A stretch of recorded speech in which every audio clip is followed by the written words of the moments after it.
Bienvenidos los que están ya en la clase. Vamos a dar unos 5 minutos, ¿les parece? En lo que los compañeritos se integran para ver si logran conectarse. Muy bien, licenciada. Bueno.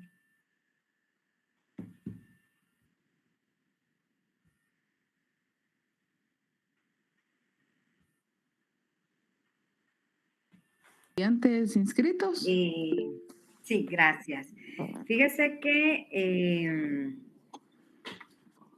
ya tengo auxiliar asignado, entonces él va a comunicarse con usted, va a formar un grupo de WhatsApp para que tengamos comunicación vía WhatsApp por cualquier duda o cualquier aviso que sea inmediato, porque a veces, acordémonos que también las redes fallan, ¿verdad? Por todos lados. Tenemos tecnología, pero nos suele fallar muchas veces. Entonces, Jonathan es nuestro auxiliar y él va a encargarse de pasarles cualquier información o cualquier duda que ustedes tengan a través de él, ¿verdad? Él va a ser nuestro mediador. Muy bien, licenciada. Los que ya están agregados en Classroom, pues yo por ese medio voy a estarles subiendo lectura, ¿verdad? Como habíamos hablado el primer día de clases, así como también las diapositivas que pues se vayan dando, ¿verdad? De acuerdo a la evolución de nuestro estudio. Entonces, no se preocupen de que pues esta semana fue bastante variable, ¿verdad, jóvenes? Porque estábamos de celebración.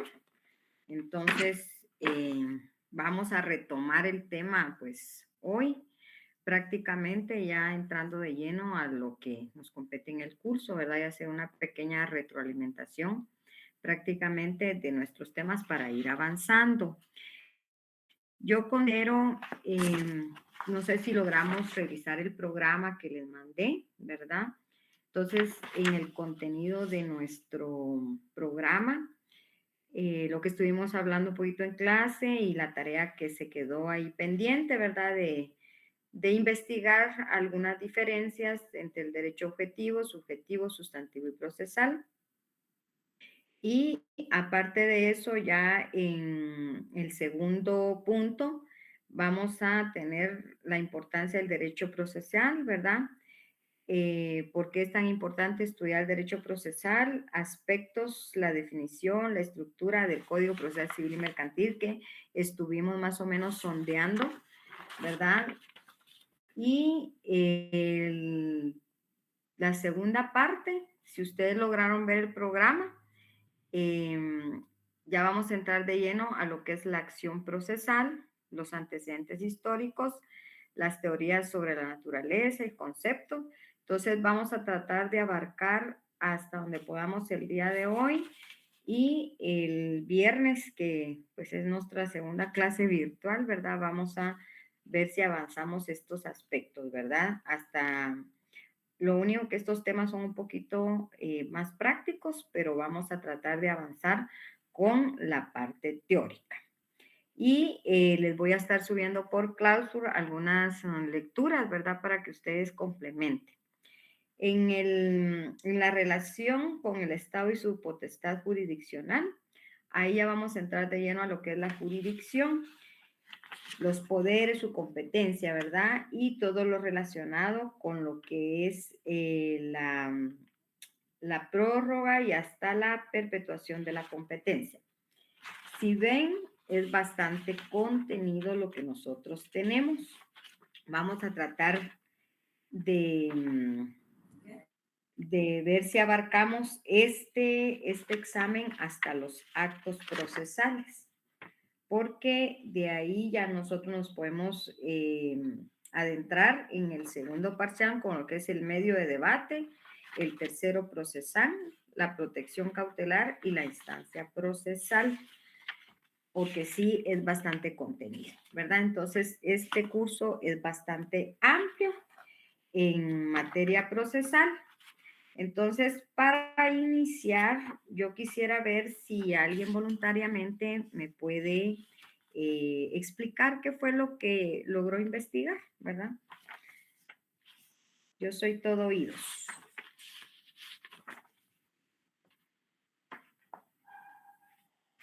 Vamos a ver. ¿Algún voluntario?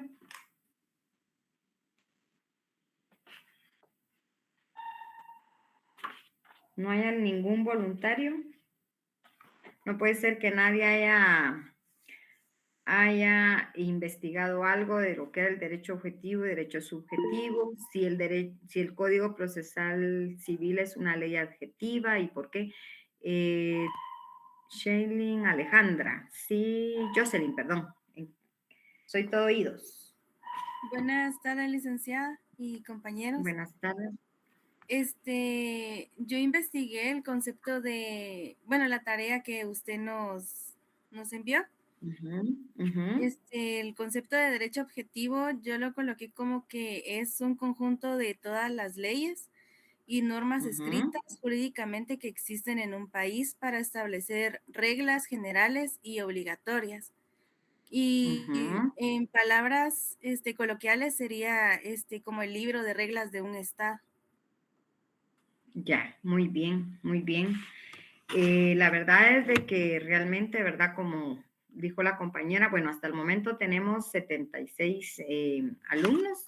Dentro del listado que tengo asignado, tengo 80. Entonces, esperamos pues que todos asistan a las clases virtuales, ¿verdad? Y aquí ya es voluntad de cada quien estar en las clases. Otra cosa que les iba a aclarar es lo del glosario que les dejé. Lo vamos a dejar para el segundo parcial, porque tengo directrices, ¿verdad?, de coordinación que el trabajo tiene que ser en el segundo parcial. Entonces, de antemano, por favor, se los estoy diciendo con tiempo, va a ser para el segundo parcial, por favor, ¿verdad? Para que nadie se atenga y que no haya excusa que no me lo pudo entregar. Así yo tengo tiempo también de calificarlo y verlo, ¿verdad? Y que ustedes también pues tengan tiempo de irlo haciendo. Entonces, quedamos que es la entrega para el segundo parcial, por favor. Entonces, entre el derecho, sí, Wendy. Muy buenas tardes, licenciada. Disculpe.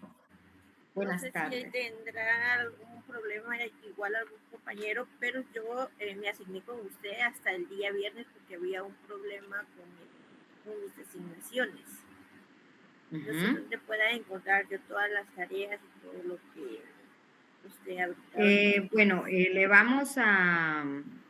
voy a compartir por acá el enlace para poderse agregar a Classroom, ¿verdad? Y también se le va a agregar al grupo de WhatsApp. Entonces, muy amable, no se preocupe. Sí, Christopher. Buenas tardes, licenciada. Al igual que Wendy, como mencionaba Wendy, yo tuve inconvenientes con la asignación. Por ende, quería saber los puntos que validaron en las clases anteriores, pero si lo van a compartir por este medio, pues yo me uniría por allí y ya estaría solicitando ahí la ayuda sí, gracias. Mire, vamos a hacer un glosario del abecedario de la A a la Z con palabras técnico-jurídicos del curso, ¿verdad? Que vayamos nosotros o en las lecturas o en el contenido de las diapositivas que voy a compartir o que vamos a ver durante estos dos prácticamente del contenido que nos toca. Entonces, usted tiene que hacer un glosario de la A a la Z con las palabras que usted encuentre. Por ejemplo, si de la A encuentra 5 palabras, esas 5 palabras las va a anotar y va a poner su concepto. El trabajo es a mano en hojas papel oficio con línea, con carátula, ¿verdad? Nada más. Y la creatividad queda a discreción de ustedes. El objetivo de esto es de que ustedes lo hagan, no que lo pongan a hacer, ¿verdad? Yo creo que ya estamos entre adultos y personas que se están formando profesionalmente y la responsabilidad pues es de cada quien, ¿sí?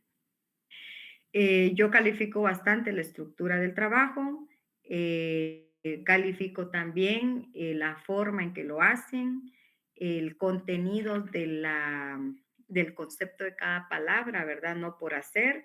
Un trabajo que venga mal elaborado, lógicamente, pues no le voy a poner la ponderación de la que están sujetos a prácticamente a pelear, ¿verdad? Los puntos. Entonces, dedíquense, ¿verdad? Yo el primer clase les dije, el derecho es dedicación, es organización, es prácticamente disciplina, ¿verdad? Y tenemos que regirnos prácticamente por las reglas que la facultad nos exige a nosotros como catedráticos, entonces nosotros tenemos también a ustedes pues que exigirles en el buen sentido de la palabra como estudiantes, ¿verdad? Porque tienen que aprender conceptos de técnica jurídica, técnica legal que les va a servir más adelante, ¿verdad? Entonces, esos serían prácticamente los lineamientos. Mario Estuardo, dígame, para poder empezar. Sí, Mario, lo escucho. Gracias, licenciada. Muy buenas tardes. Solo consultando, buenas tardes. ¿El glosario tiene que llevar folder o solo engrapado? ¿Y el concepto tiene que ser muy extenso o solo Vuelvo a repetir, estamos en un grado académico donde yo como estudiante, ustedes saben cómo se entrega un trabajo, ¿verdad? Entonces, lo tiene que entregar lógicamente en folder, ¿sí?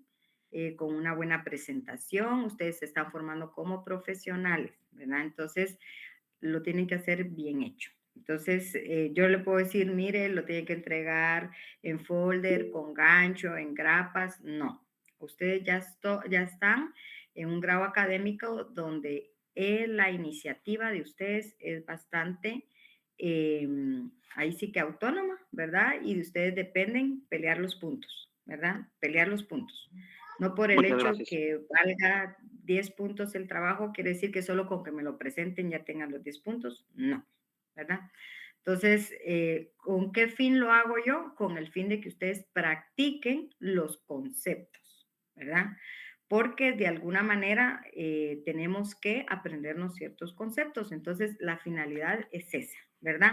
Entonces, los conceptos ustedes pueden elegirlos de acuerdo a las letras del alfabeto donde encajen, ¿verdad? Y a la definición. Lógicamente, si no lo tienen en un libro, se tienen que ir a auxiliar a un diccionario jurídico. Sí, Jonathan. Buenas tardes, compañeros. Buenas tardes, licenciada. Como les comentaba la licenciada, yo voy a ser el auxiliar de la licenciada. Para mí es un gusto poder ayudar a la licenciada por segundo semestre seguido. Nada más para que la licenciada pueda comenzar ya la clase, sepan que ahí está. Ahorita voy a compartir el grupo de WhatsApp. Estamos a las órdenes para todo lo que necesiten. Igual la licenciada sabe que estoy a las órdenes para lo que necesite.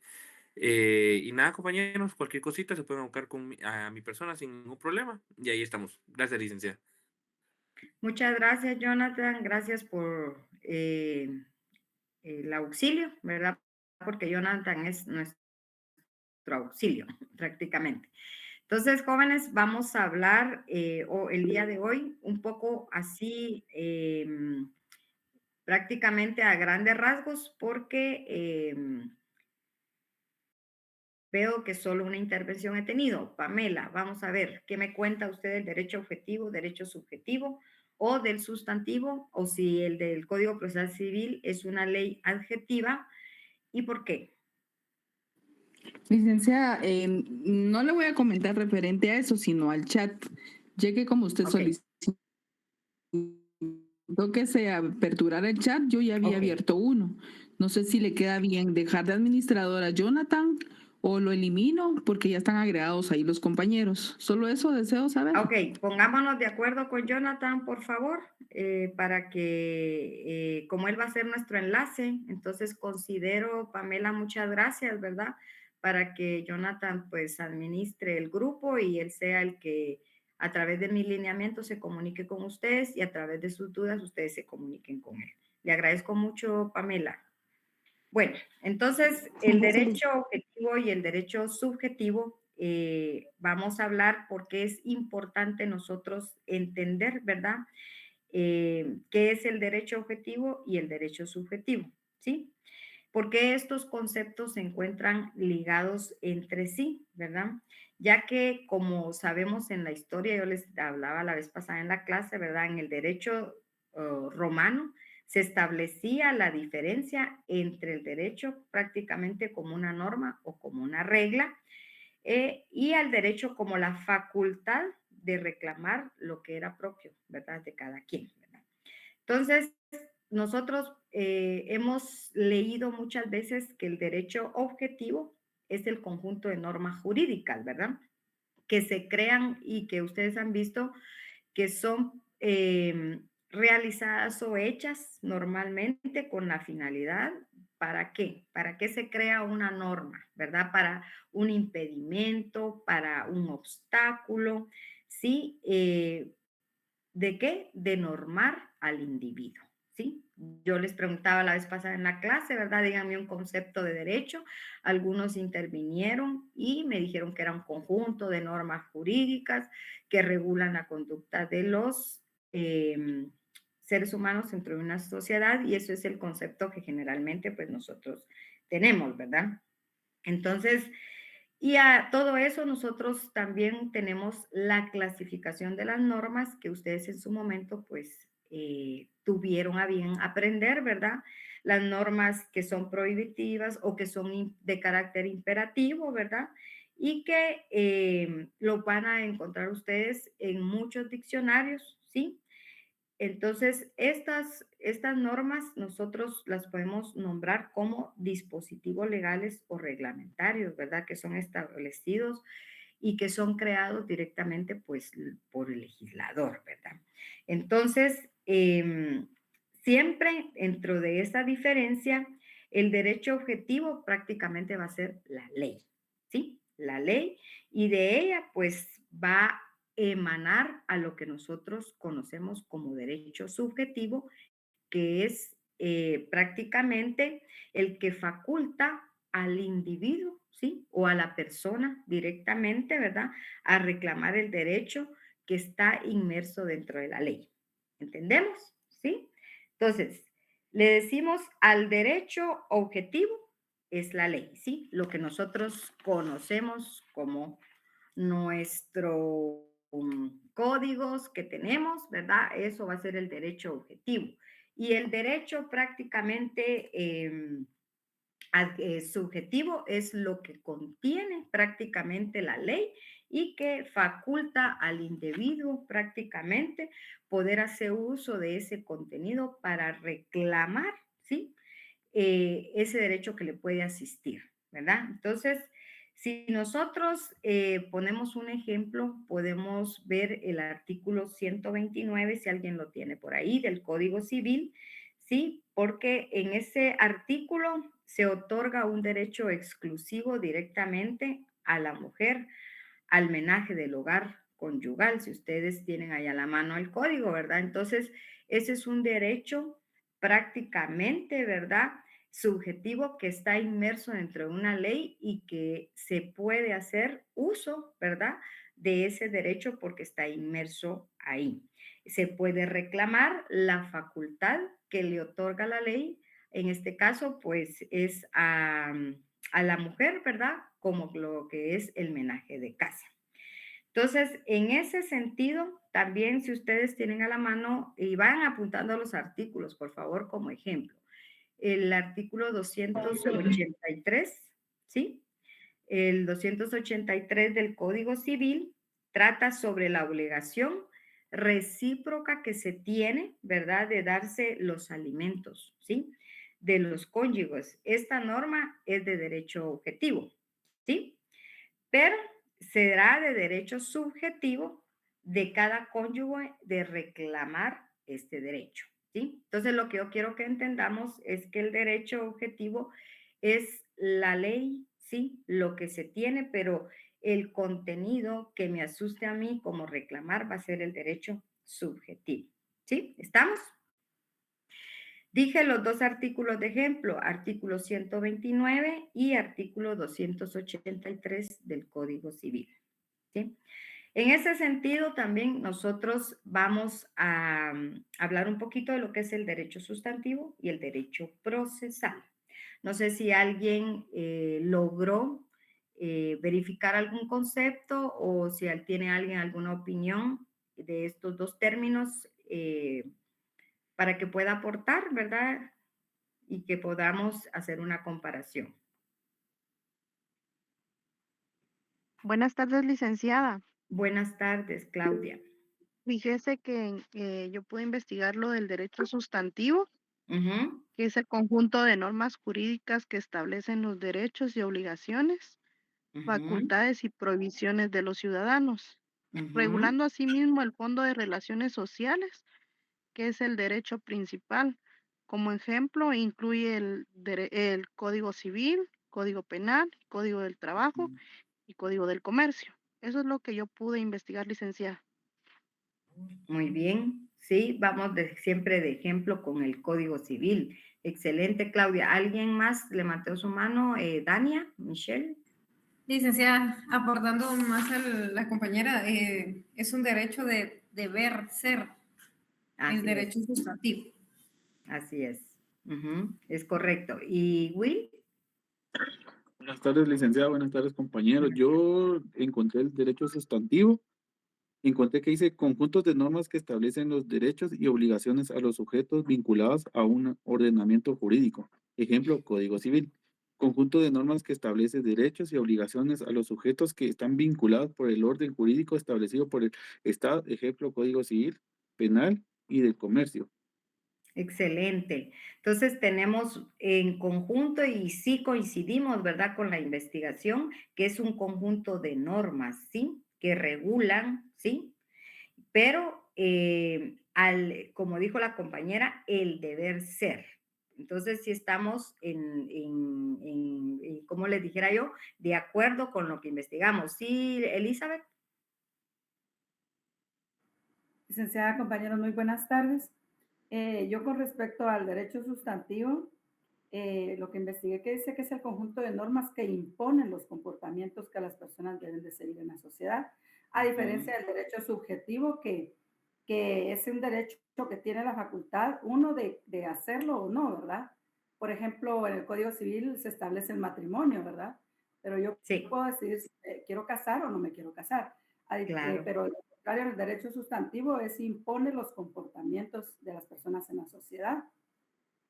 Ujú, excelente, sí. Gracias, Entonces, gracias, Elizabeth. El derecho sustantivo va a ser ese conjunto de normas, como bien lo han dicho ustedes, normas jurídicas que regulan, como dijo Dania, el deber ser dentro de una sociedad, ¿verdad?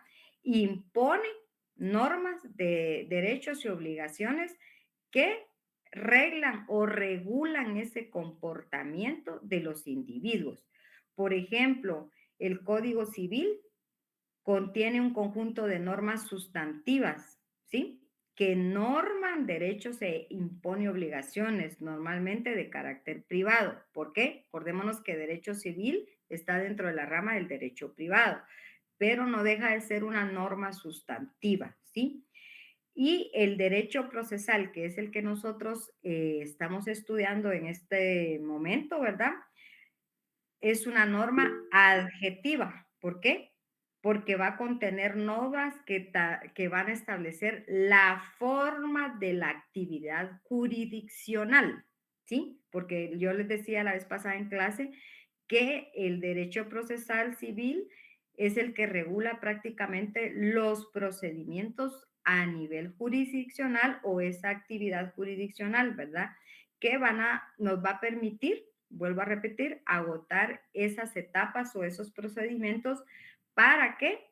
Para el ejercicio de los derechos y el cumplimiento de las obligaciones prácticamente que se establece en una norma sustantiva, ¿sí? Entonces, en el principio, nosotros podemos decir que contiene prácticamente, en pocas palabras, principios y normas que regulan procedimientos que se aplican en la administración de justicia, el derecho procesal, ¿sí? Entonces, el derecho procesal, vuelvo a repetir, va a contener prácticamente los procedimientos que se aplican en la administración de justicia, ¿sí? El código, vuelvo a repetir, procesal civil y mercantil, prácticamente, como yo les repetí, ¿verdad? Abreviadamente, ¿sí? Este va a representar, yo les decía la vez pasada, tenemos que tener un concepto, ¿verdad? Entonces, lo que va a representar es ese conjunto de normas procesales, ¿sí?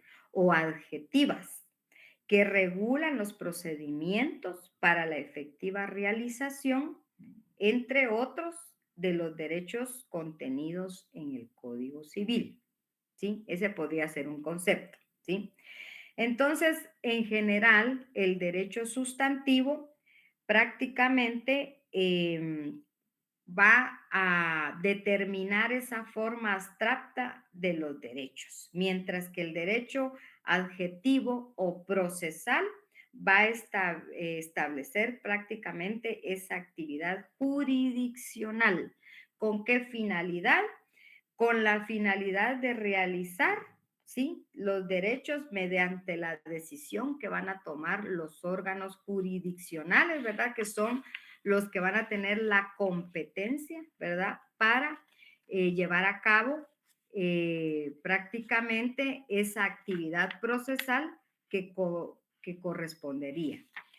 En ese sentido, nosotros vamos a entrar a hablar prácticamente de la importancia del derecho procesal civil, ¿verdad? Si nosotros estamos estudiando en este prácticamente semestre lo que es el derecho procesal civil, tenemos que saber por qué es importante estudiar el derecho procesal civil. Y como miembros del Estado de Guatemala, ¿sí?, nos podemos encontrar muchas veces ante una situación, ¿verdad?, ante más, donde hay diferentes intereses, ¿verdad?, que son contrapuestos de alguna manera, ¿verdad?, y que conllevan muchas veces conflicto, ¿verdad? Entonces, hay dentro de la historia, ¿verdad?, del hombre que hemos, a través de la evolución, se ha experimentado diversas maneras, pues ustedes saben, de solucionar ese tipo de conflictos, ¿sí? Y muchas veces, pues los hemos encontrado de que a veces no es la forma idónea, ¿verdad?, de prácticamente solucionar los conflictos y mucho menos por la fuerza o a través, pues si se quisiera tomar algún tipo de venganza en los antecedentes históricos que nosotros tenemos, ¿verdad?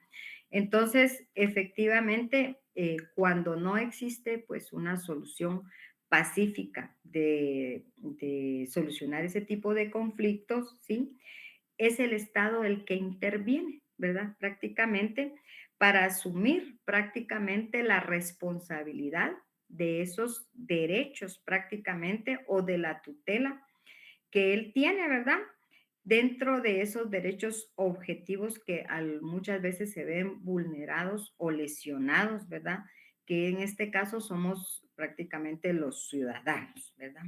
Entonces, hace uso de esa tutela, pues a través de la figura de la jurisdicción, ¿verdad? Que es donde prácticamente se va a ventilar, ¿verdad?, cualquier tipo de conflicto, perdón, o se va a buscar la solución de cualquier tipo de conflicto. Entonces, la acción prácticamente que se toma o que el sujeto afirma a través de su demanda, que hemos estado hablando también en clase, hablamos un poquito, ¿verdad?, de que vamos a estudiar cuál es la estructura de una demanda, qué artículos son los que sustentan. Entonces, en este caso, el derecho procesal civil, la forma de accionar y de pedir que se solucionen ese tipo de conflictos, pues es a través de una demanda, ¿verdad? Entonces, la acción que se va a tomar en este caso, pues hablando en términos generales, pues es a través de una demanda donde prácticamente se va a asumir, ¿verdad?, la responsabilidad a quien corresponde, ¿verdad? O que la pretensión que yo estoy solicitando, ¿verdad?, que yo solicito que se me declare ese derecho que me existe. Entonces, dentro de esta importancia que tiene el derecho procesal civil en nuestro curso, ¿verdad?, nos corresponde a nosotros prácticamente como seres humanos, ¿verdad? Ser prácticamente los accionistas ante los órganos de la jurisdicción, ¿verdad? Los que podrán tener prácticamente a través de los medios que nosotros realmente la ley nos asista, ¿verdad? O que en algún momento dentro del proceso nosotros podamos hacer uso de ese tipo de impugnaciones que dentro del Código Procesal Civil vamos a encontrar. Entonces, para nosotros definir el derecho procesal civil, ¿sí? Vamos a hacer un concepto más amplio, ¿sí? No solo quedarnos con el concepto de derecho. Yo les decía en la clase pasada, aquí nosotros ya vamos a agregarle más a lo que nosotros conocemos como derecho. Entonces, podemos tomar una definición de qué es el derecho procesal, ¿sí? Entonces, el derecho procesal va a tener inmerso principios, que vamos a ver más adelantito cuáles son esos pilares, porque nosotros sabemos que los principios son prácticamente esos pilares que sostienen el derecho. No sé si alguien tiene alguna definición de lo que es un principio. ¿Qué es un principio? ¿Alguna idea que tengamos de lo que es un principio? El inicio Sí. o la pauta en un proceso legal. Repítame. Dar pauta a un proceso legal. No, no va por ahí. Vamos a ver quién levantó su mano. Christopher. Gracias, licenciada. Buenas tardes. Un Buenas principio es una regla general que da sentido, en este caso, a las leyes o a lo que se está interpretando cuando hay alguna duda. Más o menos. A ver, Jacqueline. Yo tengo que dice que es la base previa para estructurar las instituciones del proceso y que además constituyen instrumentos interpretativos de la ley procesal y que además y su numeración no es cerrada, puesto que no en todos los tipos de procesos aplican los principios básicos. Ya, sí. Pero en general, todos principios prácticamente son esos cimientos, ¿verdad? Donde se sustentan, donde nacen, en este caso, ¿verdad? Nosotros tenemos que respetar los principios del derecho procesal, que son nuestros cimientos. Sí, Geraldine. ¿Qué tal, licenciada? Mucho gusto. Mucho Yo estaba leyendo que los principios se pueden definir como las directrices, ideas fundamentales o normas rectoras que sirven de base para hacer una creación, interpretación y aplicación de las leyes civiles y procesales.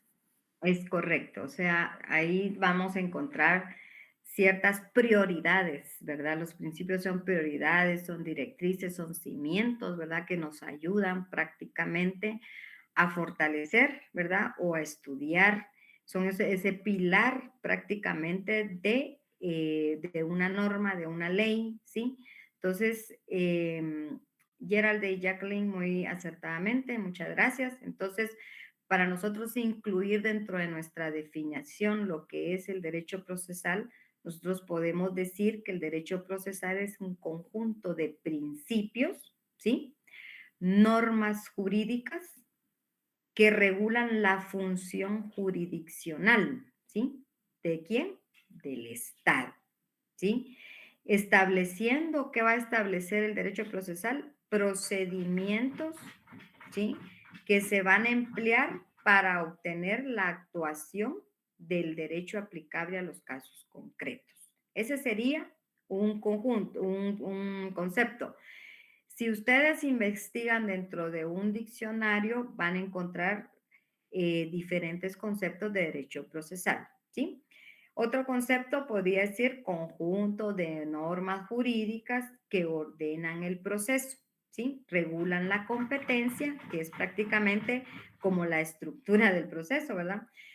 La competencia del órgano jurisdiccional, la capacidad de las partes, los requisitos, la eficiencia de los actos procesales, podría decirse también, las condiciones para ejecución de las sentencias, en general regula el desenvolvimiento del proceso.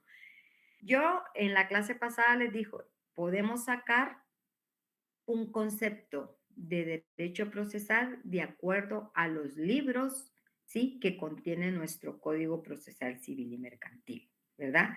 Agregándole que es un conjunto también de principios, ¿sí? Entonces, la idea es de que nosotros tengamos, ¿verdad?, qué es el derecho procesal en sí, ¿verdad? ¿Qué es lo que nosotros vamos a estudiar en el código? ¿Cómo está estructurado nuestro código, verdad? Entonces, si nosotros prácticamente nos dirigimos al Código Procesal Civil, vemos la palabra civil, ¿sí? Entonces tenemos que tener muy claro que en materia procesal, ¿verdad? El ámbito exclusivamente que nos va a guiar es el código, es en materia civil. ¿Por qué? Porque el código, así es nombrado, Código Procesal Civil y Mercantil, decreto 107. Entonces, exclusivamente en el ámbito procesal se refiere entonces a la materia que es civil. Entonces, ese conjunto de normas y principios regulados por los procedimientos, ¿verdad?, para la aplicación es del derecho antiguo, concretos. ¿Estamos claros? ¿Sí? Entonces, esto que estoy diciendo lo voy a mandar en Zoom, ¿sí? Es de que por favor no se me vayan a... Entonces, la historia y estructura del Código Civil, por favor, si tienen su código procesal, por favor, el código para que vayamos entendiendo. Les dije, vamos a con código en mano. Entonces, dentro de esta vamos a tener una ficha técnica, ¿sí?, donde ustedes van a escribir, ahorita voy, Claudia, dentro de esa ficha técnica en la portada, ¿sí?, para que vayamos prácticamente desmenuzando nuestro código. Dentro de ese código yo quiero que ustedes anoten, por favor, cuándo fue promulgado, por quién fue emitido, cuándo entró en vigencia, cuántos libros tienen, qué artículos que integran originalmente, ¿sí? Y cuántos están derogados, ¿sí? Entonces, ¿sí, Claudia? Buenas tardes, licenciada. Disculpe, no sé si es mi señal o la suya, pero lo que dijo anteriormente no se le escuchó porque se escuchaba muy trabada la voz, o sea, hay como interferencia. Oh, ya, perdón. Sí, mire, puede ser que la señal no esté muy bien, ¿sí? ¿Ahorita sí escuchan? Sí, casi un ratito sí también no se escuchó, pero ahorita perfecto. Ah, ok. Sí, puede ser que la señal no esté muy buena por acá. Acordémonos que aquí, con eso de las redes y con el aire que ha habido también, sí está fallando, ¿cómo se llama? El internet, ¿verdad? Pero no se preocupen que yo, como les vuelvo a repetir, todo va en resumen, ¿verdad? Y lo voy a subir a Classroom. Lo importante es que ustedes tengan la lectura, ¿verdad? Y cualquier duda, pues la vamos a ir resolviendo. Vuelvo a repetir, en su Código Procesal Civil y Mercantil necesito que tengan una ficha técnica. Entonces, si ustedes ya hojearon su Código Procesal Civil y Mercantil, Decreto Ley 107, este código fue promulgado el 14 de septiembre de 1963, ¿sí? Si lo vamos anotando, por favor, para hacer un breve resumen de nuestra ley, ¿sí? ¿Por quién fue emitido nuestro Código Procesal Civil y Mercantil? Por un jefe de gobierno que se llama Enrique Peralta Zurdia y que su compañero en clase, en la última clase, pues muy acertadamente lo dijo, ¿sí? ¿Sí me escucharon? Sí, es correcto. Gracias. Muy bien, Enrique Peralta Zurdia, ¿sí? Bueno, ¿cuándo entró en vigencia? Que también nos pusimos a revisar nuestro código, ¿verdad? Y yo les dije, revisen su código, ahí dice cuándo entró en vigencia. Entró en vigencia el 1 de julio de 1964, ¿sí? También dentro de esa ficha técnica yo sé que tienen un índice, ¿sí? Pero dentro de la ficha técnica hay que estructurarlo. ¿Tiene cuántos libros dijimos? 6 libros. 630. 6 libros. 6 libros. 6 libros. Entonces, el primer libro de nuestro Código Procesal Civil trata de las disposiciones generales, ¿sí? De las disposiciones generales. En estas disposiciones generales está regulado los aspectos relativos prácticamente a lo que es la jurisdicción y competencia, así como a los sujetos procesales. Cuando yo hablo de sujetos procesales, me refiero prácticamente a las partes, al juez y auxiliares del juez, ¿verdad? El ejercicio también de la pretensión y los actos procesales. Eso es prácticamente lo que regula las disposiciones generales. En el libro 2 están lo que mencionamos en clase, que son los procesos de conocimiento. Y prácticamente estos procesos de conocimiento están clasificados de acuerdo a su funcionalidad, de cada uno de los procesos, ¿sí? Los procesos se regulan prácticamente de acuerdo a procesos de conocimientos que incluye el libro 2. Entonces, por favor, le colocan ahí, libro 2, procesos de conocimiento. Libro 3, tenemos lo que son los procesos de ejecución, ¿sí? Entonces, siempre procesos de ejecución basados de acuerdo a la clasificación funcional de cada uno, ¿sí? ¿Por qué se le llama proceso de ejecución? Porque van a constituir prácticamente los mecanismos empleados para el cumplimiento de alguna manera, ¿verdad?, forzosa de los derechos que son previamente establecidos e incumplidos en algún momento y que son contenidos puede ser algún título de ejecución, ¿verdad? También este libro contiene las clases de procesos de ejecución, por un lado, los de carácter singular, ¿sí? Que son en la vía de apremio, ¿sí? El juicio ejecutivo, si ustedes logran hojear su código, ¿verdad? Las ejecuciones especiales, que son dar, hacer prácticamente, ¿verdad? Y no hacer, ¿verdad? Entonces, en el libro 4 vamos a encontrar los procesos especiales, ¿sí? En ese libro, si ustedes logran ver, ¿verdad? Ahí se clasifica en los que son de jurisdicción voluntaria. Yo les hablaba la vez pasada, ¿verdad? ¿Qué son los de jurisdicción voluntaria? Y prácticamente dentro de este libro está lo que es el proceso sucesorio, ¿sí? También los asuntos relativos a la persona y a la familia, ¿sí? Porque estos, pues, como es de jurisdicción voluntaria, yo les preguntaba qué significa la palabra litis, ¿verdad? Algunos, pues, no me contestaron. Yo les decía, cuando no hay contienda entre las partes, no hay conflictos de las partes, ¿verdad?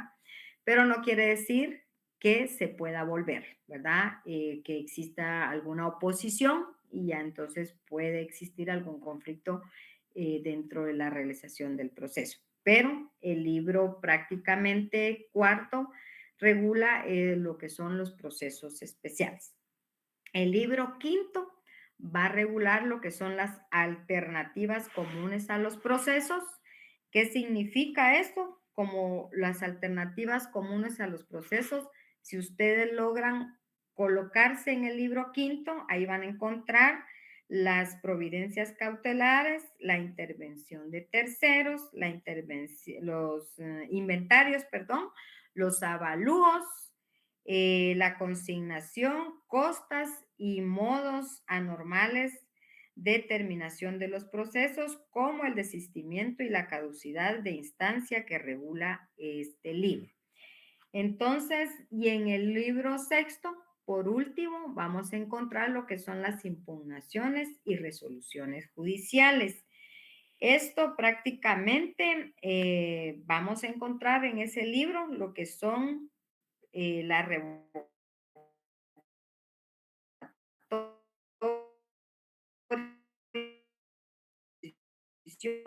apelación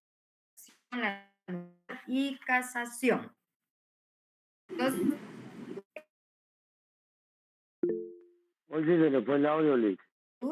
de los libros del código. También vamos a Perdón, impugnaciones que dijo. Licenciada, disculpe, no se le escucha nada. Ay, sí se audio. ¿Y ahora? Se escucha entrecortado, licenciada. Hola, Impugnaciones judiciales.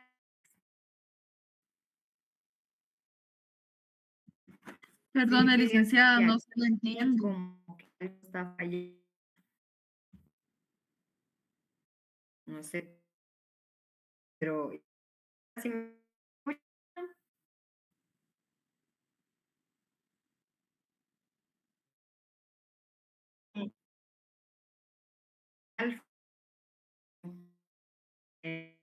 Alumnos, que es la señal que está fallando acá, pero voy a hacer todo lo posible, lo que me puedan escuchar, porque ahí sí que no,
Sí, por acá estamos. Sí, licenciada. Perdones, pero sí la señal aquí está fallando. Fíjense que es por la red de internet. Lo siento, disculpen, pero no está dentro de mis.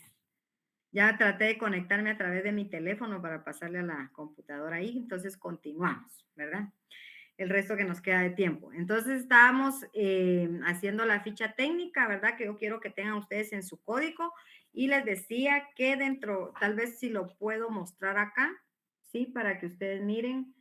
La ficha técnica pues es libre de cada quien, ¿verdad? Pero dentro de su código tiene que llevar la promulgación, cuándo fue metido el código, la vigencia, cuántos libros tienen y cada nombre del libro, los artículos que integran originalmente, les decía yo, el Código Procesal Civil y Mercantil. Y si alguien tiene su código a la mano, me puede decir cuántos artículos tiene su código. Puede ser que exista alguna variación, como algún compañerito en la clase, ¿verdad? Lo mencionaba, pero el último artículo prácticamente de nuestro código va a ser el artículo prácticamente 635. No sé si estamos en lo dicho, ¿sí? Tiene 635 más 3 disposiciones finales, ¿verdad? Entonces, sí, Claudia, perdone, le doy la palabra, disculpe. Licenciada, una pregunta. ¿Esa ficha es a mano o puede ser a computadora? Como usted quiera, ¿sí? Lo importante es de que usted tenga esa ficha técnica en su código, ¿verdad? Desde ahorita, que le va a servir a futuro y también le va a servir para el examen. Entonces, Muy bien, como gracias. usted quiera, ¿verdad? Ahí es voluntario y ahí cada quien tiene iniciativa como lo quiera colocar. Yo simplemente le estoy dando una guía, ¿verdad? Para que tengan la forma de estructuración de su código. Entonces, estamos bien con los artículos 635 más 3, que son las disposiciones finales. ¿Cuándo fue derogado el código de los artículos? El 17 de enero del año 2018 se derogaron los artículos del 269 al 278, ¿sí? ¿Qué artículos fueron derogados el 17 de enero del 2018? Del 269 al 278. Del 280 al 289 y del 291 al 293 y el artículo 425. Si alguien tiene conocimiento de algún otro, pues acá estamos para que lo digan, ¿verdad? Entonces, es importante tener estos artículos también que fueron derogados porque en algún momento podemos tener alguna duda, ¿verdad? Alguien me decía ahí que tenía, ¿sí, Mirza? Disculpe, licenciada, después del 280 al 289, ¿cuál dijo? Perdón. El 291 al 293. Gracias, licenciada, muy bien. Muy bien, y el 425, ¿sí? Entonces, en materia procesal, continúo yo hablando de lo que es el Código Procesal Civil y Mercantil, que tenemos que tener bien claro, ¿verdad? Lo que es en materia procesal, yo quiero que les quede claro, ¿verdad? Que prácticamente esta es un área, ¿sí? De la ciencia del derecho, ¿sí? Que nosotros estamos estudiando en este semestre. Sí, Graciela, dígame. Tiene levantada su mano, Graciela Montenegro. ¿No? Perdón, licenciada, bueno. se quedó levantada. Ok, bueno. Entonces, por ser un área de la ciencia del derecho, es que estudia prácticamente lo que estábamos hablando, que son los principios, ¿sí? También estudia teorías, estudia doctrinas, instituciones y normas que regulan las disposiciones generales, pues en esta área del Código Procesal Civil y Mercantil, ¿sí? También estudia los procesos de conocimiento, los procesos de ejecución, los procesos especiales, las alternativas comunes a todos los procesos y las impugnaciones a las resoluciones judiciales. Si ven lo que yo acabo de decir, estoy desglosando prácticamente mi Código Procesal Civil y Mercantil, y eso es un concepto también válido de lo que es el derecho procesal civil y mercantil, ¿sí? Dentro del Código Procesal Civil y Mercantil hay principios procesales, ¿sí? Principios procesales y aspectos que nosotros tenemos que estudiar porque son prácticamente los que rigen el proceso civil guatemalteco, ¿sí? Y como yo preguntaba, ¿qué es un principio? ¿Sí? Acertadamente dos compañeras pues dieron un concepto prácticamente teórico de algún jurista o algún diccionario, ¿sí? Pero todo principio es el origen, es el punto de partida, ¿sí? De la existencia de una cosa en términos generales, ¿sí? Vuelvo a repetir, principio es el origen, es el punto de partida en la existencia de una cosa. En materia procesal, ¿sí? Y dije lo que es principio, pero principio procesal ya es otra cosa, ¿sí? Vuelvo a regresar. Principio en materia general es el origen o es el punto de partida de la existencia de una cosa. Ahora, principio procesal sí puede ser el origen o es también el punto de partida en la existencia de todo proceso, porque aquí ya estamos hablando en materia procesal, en la existencia de todo proceso. ¿Para qué sirven entonces estos principios procesales?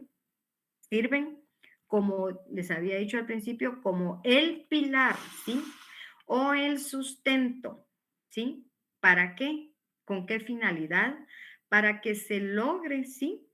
Prácticamente la finalidad de ese proceso, ¿sí? Para eso nos sirven los principios procesales.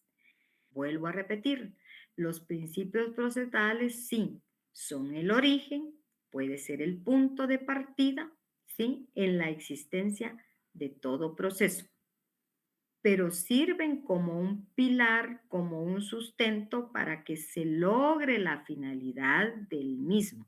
Cuando yo digo del mismo, me estoy refiriendo a lo que es el proceso. Entonces, los principios procesales, ¿sí? Podemos compararlos como una columna vertebral, ¿sí? Como una columna vertebral donde lo que sucede, ¿sí? Es que hay ocasiones en las que por nosotros, por ejemplo, al leer la ley, ¿sí? Podemos observar que puede tener ciertas deficiencias, puede tener ciertas ambigüedades o a lo que nosotros hemos escuchado dentro del estudio de nuestro derecho, algunas lagunas, ¿verdad? Que no dejan interpretar adecuadamente algún artículo o la ley, ¿sí? Entonces, el objeto principal de los principios procesales es llenar, por así decirlo, esos vacíos, esas ambigüedades que la ley, ¿sí? O que para que la ley nosotros la tengamos más clara, ¿sí? Constituyendo, pues, en ese sentido, ¿sí? Una columna vertebral, como se los vuelvo a repetir, de todo proceso. Entonces, los principios procesales, básicamente nosotros vamos a encontrar, ¿sí? Dentro de la materia procesal, algunos a los que nosotros vamos a llamar dispositivos, ¿sí? Y dentro de ese principio dispositivo que nosotros vamos a escuchar en algún momento, ¿sí? En derecho civil, la justicia derrojada, ¿sí? Ese sería un principio dispositivo. ¿Por qué se dice que la justicia es rogada? ¿Sí? Porque se entiende que son parte de cuando se acciona, ¿sí? mediante el principio de acción procesal. Yo les decía la vez pasada, dentro de la Constitución, nosotros vamos a encontrar derechos, sí, de las personas que son de asistencia constitucional y que tenemos como miembros de un Estado hacer uso de esos derechos, ¿sí? Y muchos me dijeron derecho de defensa, derecho de petición, ¿sí? Entonces, dentro de la materia que nosotros estamos estudiando, hay principios dispositivos, ¿sí? Entonces, son cuando nosotros, o las partes, sí, en este caso, las accionan mediante el principio de la acción procesal, ¿sí? ¿Por qué? Porque son los que van a impulsar ese proceso, ¿sí? Entonces, podemos llamarlo principio dispositivo, ¿sí? Así le vamos a llamar nosotros principio dispositivo porque es mediante este principio procesal que se impulsa el proceso, ya resumidamente. Luego, dentro de los otros principios vamos a encontrar el principio procesal de oralidad, ¿verdad? Y lo que es tan importante dentro de los procesos de conocimiento que regula nuestro Código Procesal Civil, ¿sí? Y mercantil, que este principio de oralidad lo que va a prácticamente a sustentar, ¿sí? Es que prevalece la mayor parte de los actos procesales, la oralidad, ¿sí? Que en lugar de lo escrito. Ese principio es el que va a regir prácticamente en la parte oral, ¿sí? De materia procesal.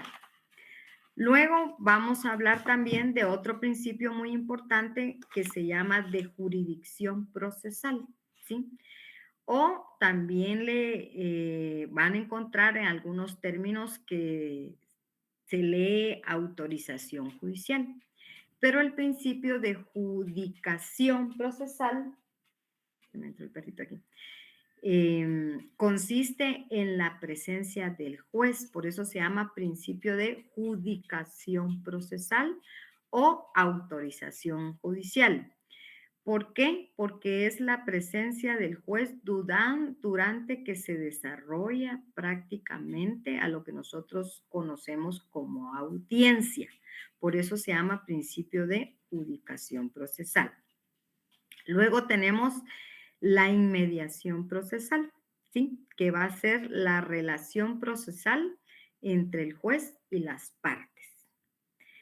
Tenemos después el principio de eventualidad, ¿verdad? Este principio de eventualidad es bastante amplio porque consiste prácticamente en aportar en ese momento los medios de ataque y defensa, ¿sí? Nos falta una lista de principios que los vamos a ir mencionando, pero en este momento yo les estoy mencionando los más importantes en relación a la materia procesal. Luego vamos a encontrar el principio de publicidad, ¿sí? Que este principio de publicidad son todos los actos porque son públicos, ¿verdad? Por eso son importantes. Y el de concentración procesal, que sería en este apartado, porque el principio de concentración procesal es el que va a permitir, ¿verdad? Que se realice la mayor cantidad de etapas procesales en una sola, haciendo que el proceso pues sea más rápido, por eso se llama de concentración procesal. Entonces, en resumen, en materia procesal, ¿sí? Resumidamente, estos principios que yo acabo de mencionar no quiere decir que sean todos, porque hay varios y los vamos a estudiar. Yo mencioné el principio dispositivo, ¿sí? Que es el principio de acción procesal que impulsa el proceso. Mencioné el principio de oralidad, ¿sí? Que va a prevalecer prácticamente porque la mayor parte de los actos procesales, la oralidad prevalece más que la escritura, ¿verdad? Y el principio de judicación procesal, que es prácticamente la autorización judicial, porque es cuando se está en presencia del juez durante que se desarrolla una audiencia. Mencioné también el de inmediación, que es la relación entre el juez y las partes, el de eventualidad, ¿sí?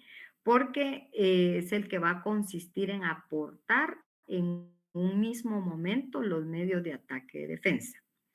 El principio de publicidad, que van a ser todos esos actos que son públicos, y la concentración procesal, que va a permitir que se realice prácticamente la mayor cantidad de etapas procesales en una sola. ¿Por qué? Porque esto hace que los procesos sean más rápidos. Entonces, no quiero que se me asusten ni que digan la LIC mencionó todos los principios de una vez. Sí, yo los mencioné, pero cada uno de estos principios nosotros los vamos a ir aplicando cuando estemos estudiando las partes del proceso y los vamos a entender mejor.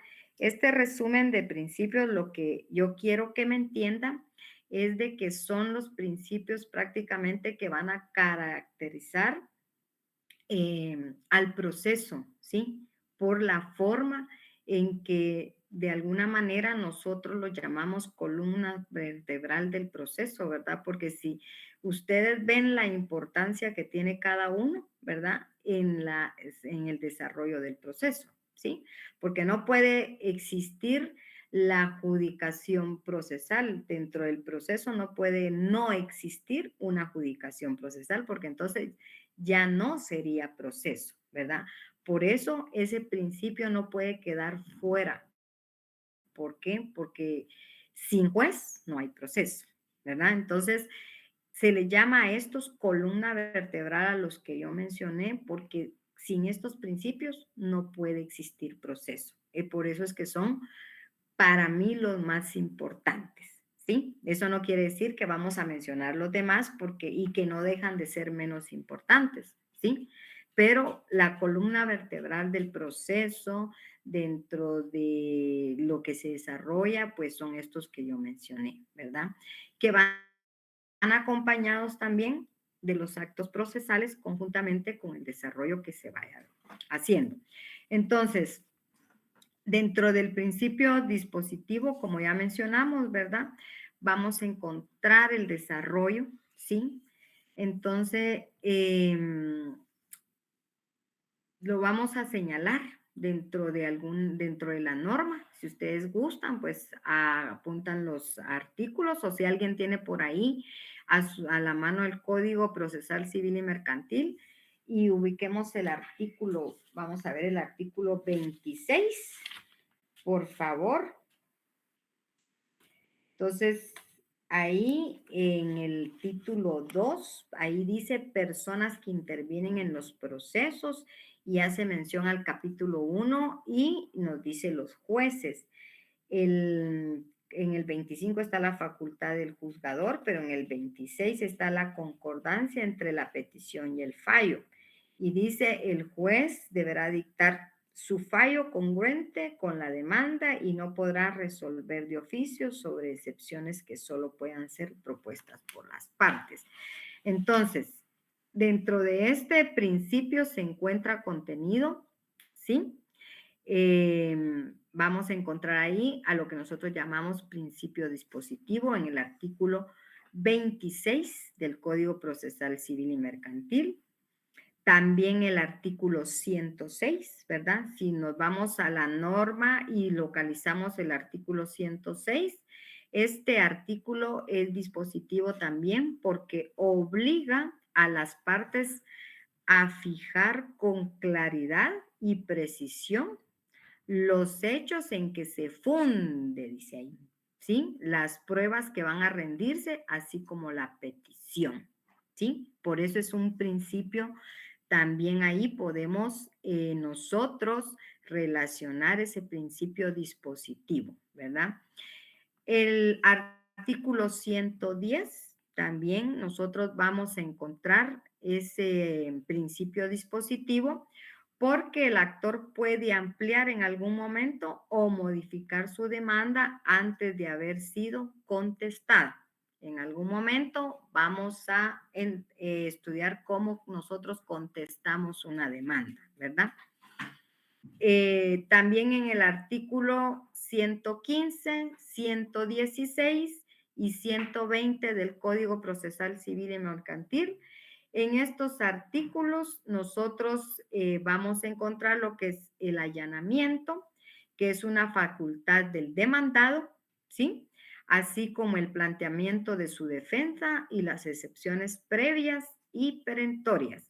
Se los estoy indicando en forma general porque cada una de estas figuras legales nosotros las vamos a ir entendiendo y explicando conforme vayamos desarrollando nuestro programa. Pero ahorita lo que yo quiero que ustedes anoten dentro de estos artículos, principio dispositivo, bueno, para los que tienen su código, ¿verdad? Vayan anotándolo ahí a la par de cada artículo. El artículo 126, ¿sí? Este artículo es el que obliga a las partes a demostrar sus respectivas proposiciones de hecho, ¿sí? Entonces, de alguna manera, también es un principio dispositivo, ¿verdad? Porque sin este accionar, pues entonces no podemos nosotros pretender, ¿verdad? Que se nos asista una obligación, ¿verdad? En el artículo 500, Dania, Michelle, levantó su mano. Licenciada, ¿qué artículo mencionó ahorita, por favor? Yo mencioné ahorita el artículo 126, ¿sí? Gracias. Y luego dije el 581. ¿Sí? En el 581, pues prácticamente las partes, ¿sí? Tienen derecho de dar por terminado, dice, el proceso, recurso o incidentes a través de desistimiento, ¿sí? Entonces también se le considera como un principio dispositivo. Y luego tenemos que, yo les he pedido, ¿sí? ¿Se recuerdan? La ley del organismo judicial.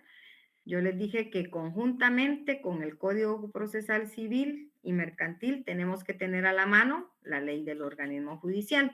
¿Por qué? Porque la ley del organismo judicial es la ley que regula, como su palabra lo dice, ¿sí? La jurisdicción, ¿verdad? Los tribunales. Entonces, en el artículo 147, literal E de la ley del organismo judicial, si alguien lo tiene por ahí, que le dé lectura a ese artículo, por favor. ¿Cuál dijo, licenciada? Perdone. Artículo 147, literal E.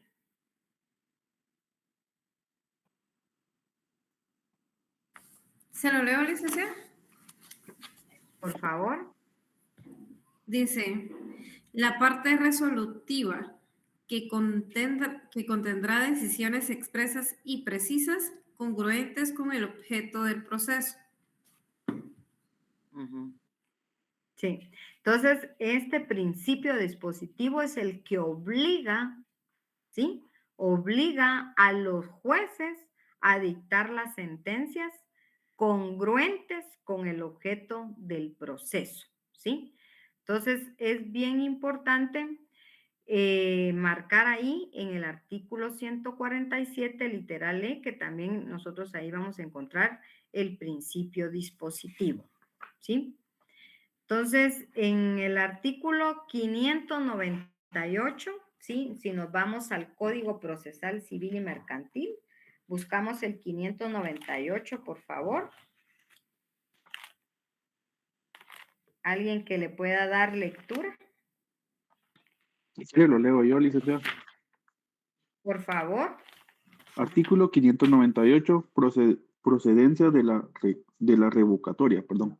Los decretos que se dicten para la transmisión del proceso son revocables de oficio por el juez que los dictó. La parte que se considere afectada también puede pedir la revocatoria de los decretos dentro de las 24 horas siguientes a la última notificación. Ajá, entonces la parte medular ahí es de que la revocatoria de los decretos procede de oficio, ¿sí? Entonces es un principio dispositivo que el juez no puede obviar, ¿verdad? Entonces, hay que marcar ahí en el artículo 598 del Código Procesal Civil y Mercantil, ¿verdad? Luego yo les hablaba, ¿sí? De que existen otros principios, ¿sí? En materia procesal. Y les dije el principio de concentración procesal, ¿sí? ¿Dónde vamos a encontrar nosotros el artículo de concentración procesal? Vamos a ver, entonces nos vamos a ir al artículo, por favor, 202, ¿sí? Del decreto ley 107. ¿Por qué? Si alguien le puede dar lectura, por favor.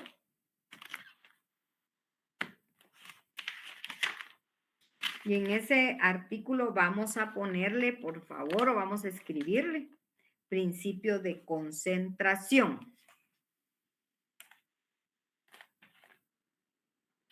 ¿Por qué se llama principio de concentración en el artículo 202?